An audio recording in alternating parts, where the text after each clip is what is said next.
J'ai poignardé mon père dans son sommeil, la lame glissant entre ses côtes comme un secret trop longtemps étouffé. Ma mère a hurlé, mais ses cris étaient vides, complices de la trahison qu'il m'avait infligée. Et maintenant, alors que le sang coule sur les draps de soie qu'il s'était achetés avec mon sacrifice, je me demande si la vengeance est un poison qui tue d'abord celui qui le boit. Paris, cette ville des lumières qui masque si bien ses ombres, m'a vu naître et me briser. J'étais la fille invisible, celle qui ployait sous le poids des dettes familiales, 4 emplois pour acheter leur dignité perdue.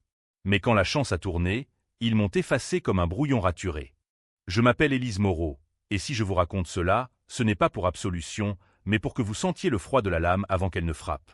Tout a commencé dans le quartier du Marais, où les immeubles haussmanniens se dressent comme des sentinelles indifférentes au drame qui s'y joue. Mes parents, Henri et Claire Moreau, étaient des ombres de la bourgeoisie déchue. Mon père, ancien banquier, avait tout perdu au casino de Deauville. Des dettes qui s'empilaient comme des dominos prêts à nous écraser. Ma mère, ex-professeure de littérature, s'était réfugiée dans l'alcool, récitant Baudelaire entre 2 verres de pastis. À 18 ans, j'ai quitté l'université pour les travaux ingrats. Serveuse au Procope le matin, femme de ménage dans les bureaux de la Défense l'après-midi, caissière chez Monoprix le soir, et nuit blanche à traduire des rapports pour une agence obscure. 4 emplois, 4 chaînes invisibles. Chaque euro que je rapportais allait droit dans leur poche, pour rembourser les usuriers qui menaçaient de nous jeter à la rue. C'est temporaire, ma chérie, me disait ma mère en caressant mes cheveux fatigués. Bientôt, on reprendra notre vie. Mon père hochait la tête, les yeux fuyants, promettant des voyages à Nice une fois les comptes soldés. Les années ont passé comme un train express.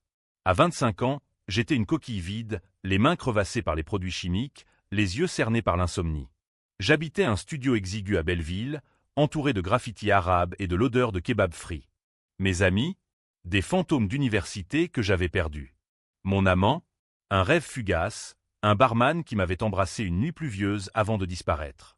Et eux, mes parents, vivaient encore dans notre appartement du Marais, payés par mes sueurs, feignant la normalité. Puis, un soir d'octobre 2023, tout a basculé. J'étais rentré épuisé d'un double shift, les pieds gonflés dans mes baskets usées, quand ma mère m'a appelé. Sa voix tremblait d'une joie hystérique. « Élise, Henri a vérifié le ticket. On a gagné. 100 millions d'euros au loto. » J'ai lâché le téléphone, un rire nerveux montant de ma gorge. 100 millions. La fin de nos cauchemars. J'ai imaginé une maison à la campagne, des études pour rattraper le temps perdu, peut-être même un voyage en Italie, comme dans les livres de ma mère. Le lendemain, je me suis précipité chez eux. L'appartement était en effervescence, champagne qui pétillait, caviar sur des toasts. Mon père m'a serré dans ses bras, les larmes aux yeux. « Tu nous as sauvés, Élise. Sans toi, on n'aurait pas tenu. » Ma mère m'a embrassé, murmurant « Maintenant, on peut enfin vivre. » On a fêté cela jusqu'à l'aube, toast à la fortune, promesse de rachat. Ils m'ont même donné un chèque, 10 000 euros, pour commencer, disait-il. J'ai pleuré de soulagement, pour la première fois depuis des années. Mais les semaines suivantes ont apporté les fissures. Les appels se sont espacés. On est occupé avec les notaires, expliquait ma mère.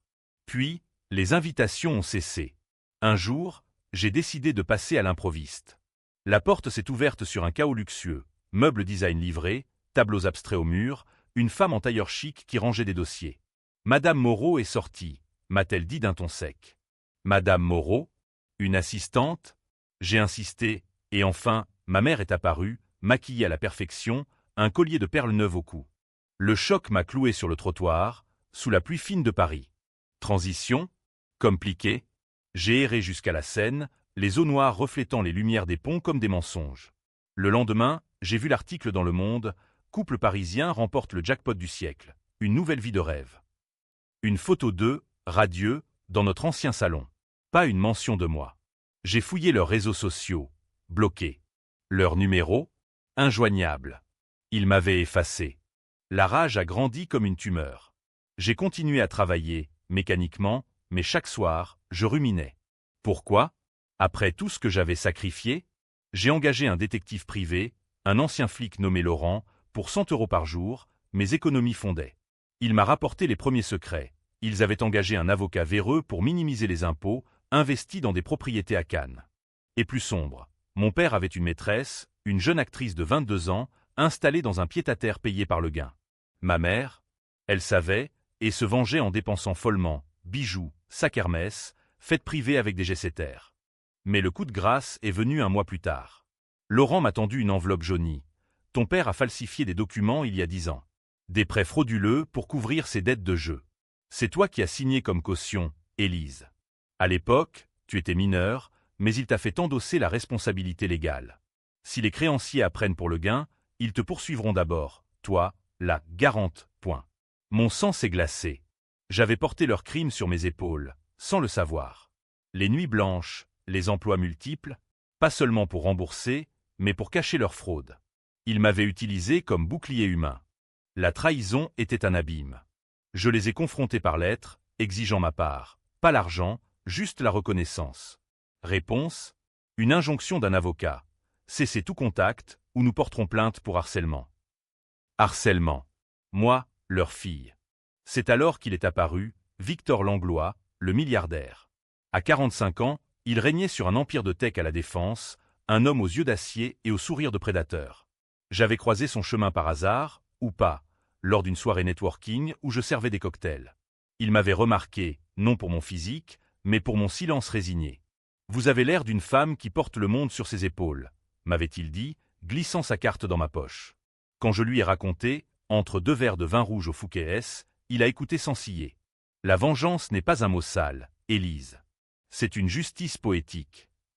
Il m'a offert un job, assistante personnelle, 20 000 € par mois.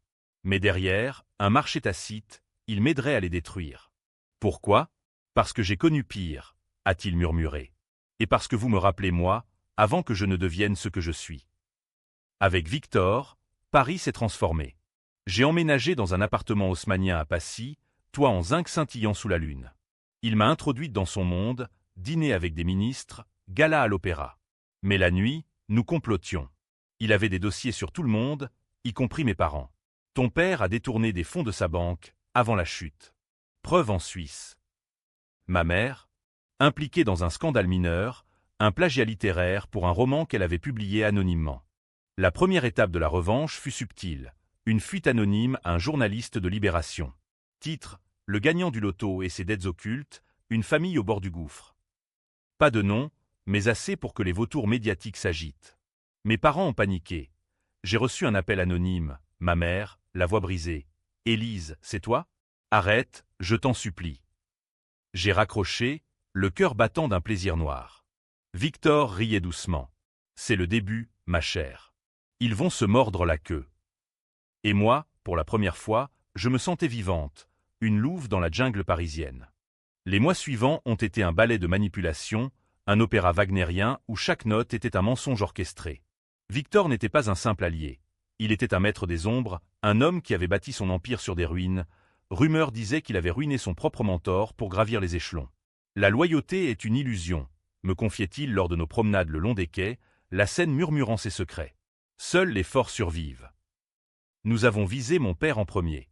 Avec ses preuves suisses, Victor a contacté un procureur discret, un ami d'enfance endetté par des jeux illégaux. Une enquête informelle a démarré. Perquisition feutrée dans l'appartement du Marais, saisie de compte.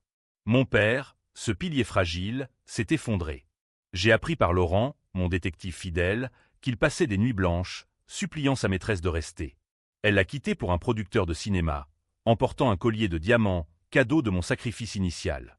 Ma mère, plus rusée, a contre-attaqué. Elle a engagé un tabloïd People pour une interview larmoyante, « Notre fille ingrate, le prix de la fortune ». Elle me dépeignait comme une opportuniste, une fille qui nous en veut pour avoir réussi sans elle. Les commentaires en ligne bouillonnaient, « Pauvres parents, les enfants d'aujourd'hui ». Ça piquait, comme du sel sur une plaie ouverte. Victor m'a trouvé en larmes un soir, un verre de cognac à la main. « Laisse-les parler. La vérité est une arme à double tranchant. » Le twist est venu d'un secret plus profond, que même Victor ignorait. En fouillant les vieux papiers de la famille, j'ai découvert une lettre. Ma mère n'était pas ma mère biologique. Adoptée illégalement des orphelinats roumains dans les années 80, elle avait été achetée par mon père pour un semblant de normalité après la mort de sa première femme.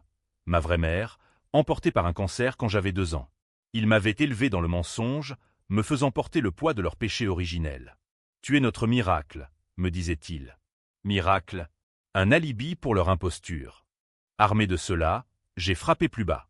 Une lettre anonyme à ma mère, avec photocopie. Je sais pour Bucarest.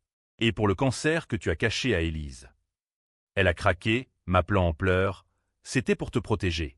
Ton père. Il t'aime à sa façon. Protéger? En me faisant endosser des fraudes? J'ai enregistré l'appel, le transmettant à un blogueur influent. Scandale, le loto maudit, secret d'une famille brisée.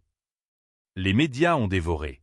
Mon père a fait une tentative de suicide, pilule dans la salle de bain de Marbre Neuf.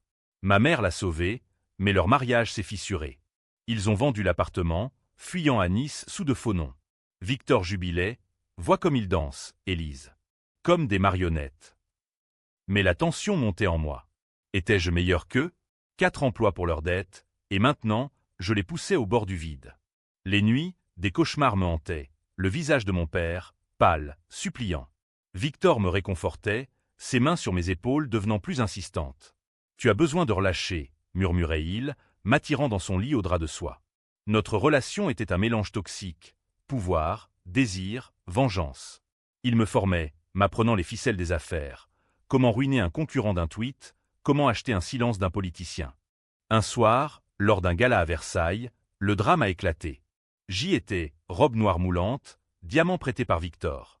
Mes parents y étaient invités, vestiges de leur gloire passée. Ils m'ont vu, figé comme des statues.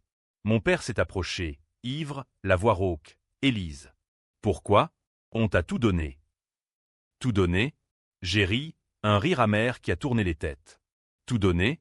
Vous m'avez volé ma vie, papa. Et maintenant, je reprends la mienne. Ma mère a surgi, hystérique. C'est lui, n'est-ce pas? Ce Langlois. Il te manipule, comme il a ruiné tant d'autres. Les invités murmuraient. Victor, à mes côtés, a souri froidement.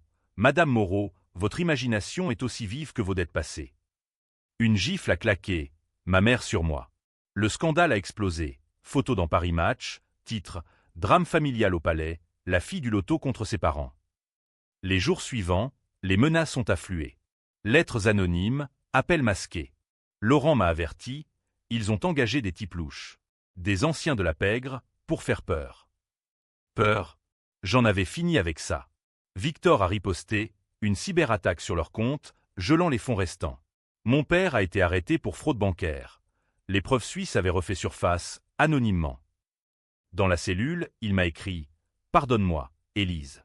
J'ai tout gâché. » J'ai brûlé la lettre, mais les cendres m'ont brûlé les doigts. La revanche était douce, mais aigre. Et Victor? Il exigeait plus. Fini les demi-mesures. Brisons-les pour de bon. J'ai hésité, pour la première fois. Était-ce justice ou folie? Paris, avec ses boulevards haussmanniens et ses catacombes cachées, semblait me juger. Mais la lame était déjà aiguisée. Le cœur de la tempête s'est abattu à Noël 2024, sous un ciel de plomb qui pesait sur la côte d'Azur. Mes parents s'étaient réfugiés dans une villa louée à Antibes, un bunker de luxe entouré de palmiers et de vagues indifférentes. Victor m'y a envoyé, sous prétexte d'une confrontation finale. Ferme le chapitre, Élise. Ou ils te hanteront éternellement.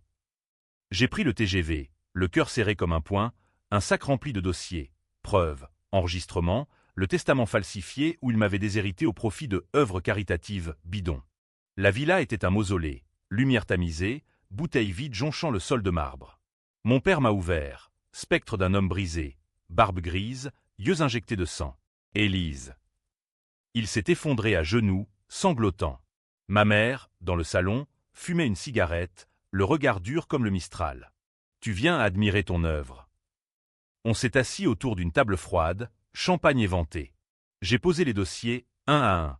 La fraude, l'adoption illégale, la maîtresse, les mensonges. Pourquoi moi? Ai-je demandé, voix tremblante.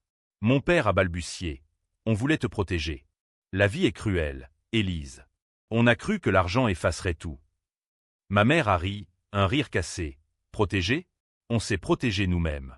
Toi, tu étais le bouc émissaire parfait, jeune, naïve, loyale. Le choc m'a traversé comme un courant électrique. Bouc émissaire. Pas fille, pas même pion, un sacrifice rituel. J'ai vu rouge, littéralement. La pièce a viré au carmin, leur visage déformé par la haine accumulée. Et le loto? Vous m'avez jeté comme une loque. Mon père a tendu la main. On allait te rappeler. Victor nous a devancés. Il veut notre ruine pour s'approprier nos investissements, il a manipulé le marché pour que nos actions chutent. Victor? Mon allié, mon amant? Un doute s'est insinué, venimeux. Était-ce lui, le vrai marionnettiste? J'ai nié, furieuse, mensonge. Mais ma mère a sorti son téléphone, un enregistrement. Victor, en appel avec un courtier, riant.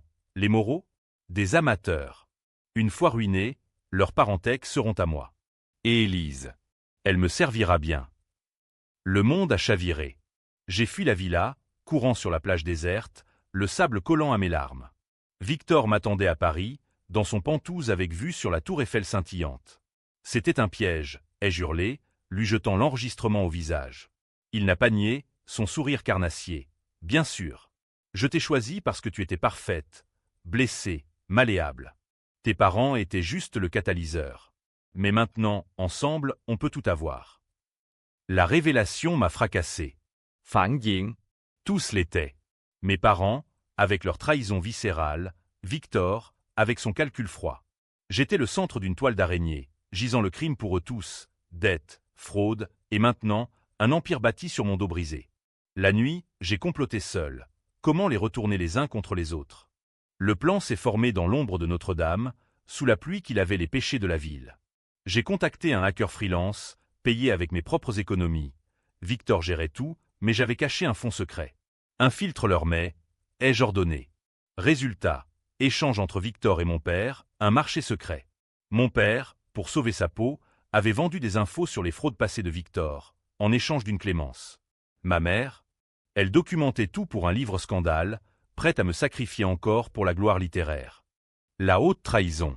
Ils se mordaient, mais tous visaient mon cœur. J'ai orchestré le chaos, fuite croisée.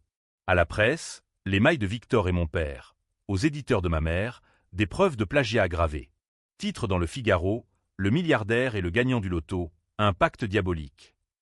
Mon père arrêté à nouveau, pour complicité. Ma mère, son manuscrit rejeté, sombrant dans la dépression. Victor m'a confronté, furieux. Tu joues avec le feu, Élise. Tu es à moi. J'ai souri, pour la première fois libre. Non, je suis le feu. Mais la tension culminait. Les décisions causaient des débats en moi. Détruire Victor signifierait perdre mon nouveau monde. Et eux? Étaient-ils irrécupérables, ou une part de moi voulait-elle encore les sauver? Le point de non-retour, une nuit d'avril, Victor m'a emmené à son chalet en Normandie. Finissons en, a-t-il dit, un pistolet sur la table, non pour moi, mais pour les éliminer définitivement.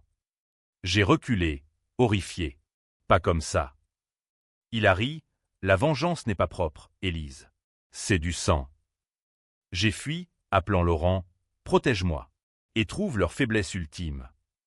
Il a découvert le secret final. Victor avait un fils illégitime, caché en Suisse, menacé par ses rivaux. Mes parents? Ils complotaient pour me kidnapper, payer une rançon à Victor pour qu'il arrête. Paris bouillonnait, un chaudron de haine. J'étais au centre, lame à la main, prête pour le coup fatal. Le climax s'est joué sous les lumières crues d'un tribunal parisien, en mai 2025, où les lois françaises, rigides comme des guillotines, tranchaient les fils de nos vies emmêlées. J'avais tout orchestré, une plainte collective, sous mon nom, pour fraude familiale et manipulation financière. Les juges, ces gardiens impassibles en toge noire, écoutaient les témoignages comme des confessions au confessionnal. Mon père, menotté, voix chevrotante, « Élise, je t'en supplie. » C'était pour nous sauver tous. Ma mère, élégante même en défaite, crachait. Elle est une vipère, manipulée par ce monstre de Langlois. Victor était là, en témoin adverse, costume sur mesure, avocat vedette à ses côtés. Mademoiselle Moreau est une employée rancunière, déclarait-il, ses yeux me transperçant comme des flèches. Le public, journalistes, curieux, anciens amis, se divisaient. Certains me voyaient comme une victime vengeresse, d'autres comme une ingrate destructrice. Elle mérite l'enfer pour ce qu'elle nous a fait, hurlait une voisine de mes parents dans un tweet viral. Enfin, une femme qui se dresse contre les tyrans familiaux, répliquait un blog féministe. Les preuves déferlaient, enregistrement, mais le testament falsifié où j'étais gommé au profit d'un fonds pour la maîtresse de mon père. Le juge, un homme austère aux lunettes cerclées, fronçait les sourcils. Madame Moreau, vous avez fait endosser à votre fille des dettes frauduleuses alors qu'elle était mineure. C'est un crime grave. Ma mère s'est effondrée, pleurant, on l'aimait. Aimait? Le mot sonnait faux, comme un air de Debussy joué sur un piano désaccordé. Victor a tenté de retourner la situation. Tout cela est une cabale. J'ai aidé Élise par compassion. Mais j'avais l'atout, l'enregistrement de son appel avec le courtier, diffusé en direct par un allié hacker. Le tribunal a retenti de murmures. Mensonge, a-t-il rugi, bondissant vers moi. Les gendarmes l'ont plaqué au sol, son masque de milliardaire craquelé. Dehors, la presse assiégeait, flash aveuglant, micro tendu. Élise Moreau, justifiez-vous. Êtes-vous une héroïne ou une destructrice? J'ai fixé les caméras, voix ferme, je suis une survivante. La famille n'est pas un droit, c'est un choix. Les réseaux explosaient, Élise vengeresse vs famille brisée. Certains applaudissaient ma justice poétique, d'autres hurlaient au parricide moral. Elle a ruiné des innocents pour de l'argent, tweetaient les conservateurs. Enfin, la fin du patriarcat toxique, rétorquaient les progressistes. Victor, libéré sous caution, m'a traqué cette nuit-là. Son jet privé atterrit à Orly. Il m'attendait dans mon appartement, silhouette sombre contre les lumières de la ville. Tu as tout gâché, gronda-t-il, un verre de whisky à la main. Mais je t'offre une porte de sortie, épouse-moi, et on recommence ailleurs. Monaco, les Caraïbes. Son offre était un poison sucré, pouvoir infini, mais enchaîné à lui. J'ai ri. Et ton fils caché? Tu l'as abandonné comme mes parents m'ont abandonné. Il a pâli. J'avais fouillé plus profond que prévu. La confrontation a viré au vinaigre. Il m'a attrapé, ses doigts comme des serres. Tu es à moi, Élise. Sans moi, tu n'es rien. J'ai dégagé mon bras, attrapant un coupe-papier sur le bureau, vestige de mes nuits de traduction. La lame a effleuré sa joue, un filet de sang perlant. Rien? J'étais rien avant toi. Maintenant, je suis libre. Il a reculé, le regard haineux. Tu regretteras ça. La rue est pleine de loups. Il est parti, mais la menace planait. Mes parents, en détention provisoire, m'ont supplié par avocat. Retire la plainte. On te rend tout. Tout? Trop tard. Le procès s'est étiré, semaine de débats enflammés. Décision controversée. Mon père condamné à 10 ans pour fraude. Ma mère, 5 pour complicité et diffamation. Victor? Amende colossale, mais libre. Ses avocats avaient noyé le poisson. Le public se chiait. Pétition pour ma grâce, menace de mort en ligne. Élise Moreau, monstre filial. Titrait un éditorial dans Le Point. La revanche d'une fille trahie, un cri contre l'hypocrisie bourgeoise, contre-argumentait Libération. Moi, j'errais dans Paris, fantôme parmi les fantômes, me demandant si la victoire avait un goût. Laurent m'a averti, Victor prépare un contre-coup. Il a rallié tes parents, un marché en prison. Le twist se profilait, ils uniraient leurs forces contre moi, pour un dernier assaut. L'aube du dénouement s'est levée sur un été étouffant, août 2025, quand Paris suffoquait sous une canicule biblique. J'avais fui la ville pour un mas isolé en Provence, vignes lourdes de raisins noirs, air chargé de lavande et de regrets. Mais la paix était illusoire. Victor avait infiltré tout, un drone survolant les collines, des appels anonymes murmurant « Rends-toi ».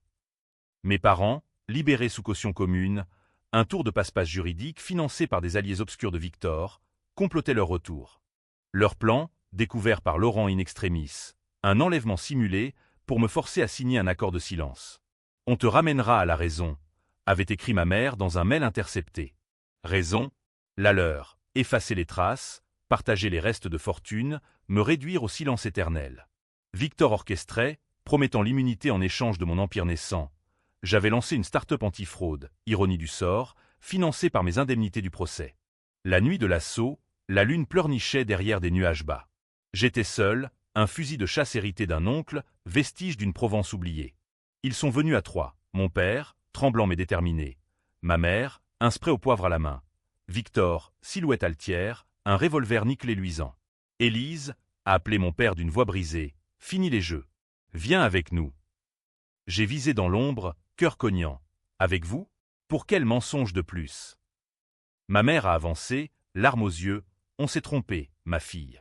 Mais le sang est plus fort. Sang? Pas le mien. Victor a ri, froid. Le sang coule, Élise. Et le tien sera le prochain si tu ne signes pas. La décision controversée, tirer ou pardonner. Les lecteurs, si cette histoire en avait, se diviseraient. Héroïne impitoyable ou fille égarée. J'ai hésité, le doigt sur la détente. Flashback, les 4 emplois, les nuits solitaires, le chèque de 10 000 comme aumône. Puis, le twist final, murmuré par Laurent plus tôt, Victor était mon demi-frère. Fils illégitime de mon père, caché pour éviter le scandale. L'enregistrement ADN, volé des labos suisses, gisait dans ma poche. Tu as détruit ta propre famille, ai-je craché, arme baissée. Le choc les a figés. Mon père s'est écroulé. Comment? Victor a blêmi, mensonge. Mais les preuves ne mentaient pas. La révélation a tout inversé. La trahison n'était pas seulement financière, mais sanguine. Il m'avait tous utilisé. Père pour couvrir ses faiblesses, mère pour son roman, Victor pour un trône fraternel. Dans le chaos, j'ai fui, laissant le fusil. Pas de sang versé, mais une destruction plus profonde. J'ai tout publié, ADN inclus, sur un site anonyme. Scandale mondial, inceste caché et jackpot maudit. La famille Moreau-Langlois implose. Victor ruiné, exilé fiscal. Mes parents, internés en asile psychiatrique, brisés par la vérité. Et moi? J'ai vendu la start-up, voyagé seul en Italie, Nice, pas avec eux, mais pour moi. La vengeance avait un prix, solitude éternelle. Était-ce happy end? Non, une PUAM, comme un roman de Zola, gris, contestable. Ai-je gagné? Les débats en ligne rageaient encore. Élise, victime ou bourreau? Moi, je marchais sur les quais de la Méditerranée, l'âme émoussée, secrets enterrés. Mais parfois, dans le silence, j'entends leur voix. Protège-toi. Et je me demande si la vraie prison n'est pas celle que j'ai construite autour de mon cœur. Fin.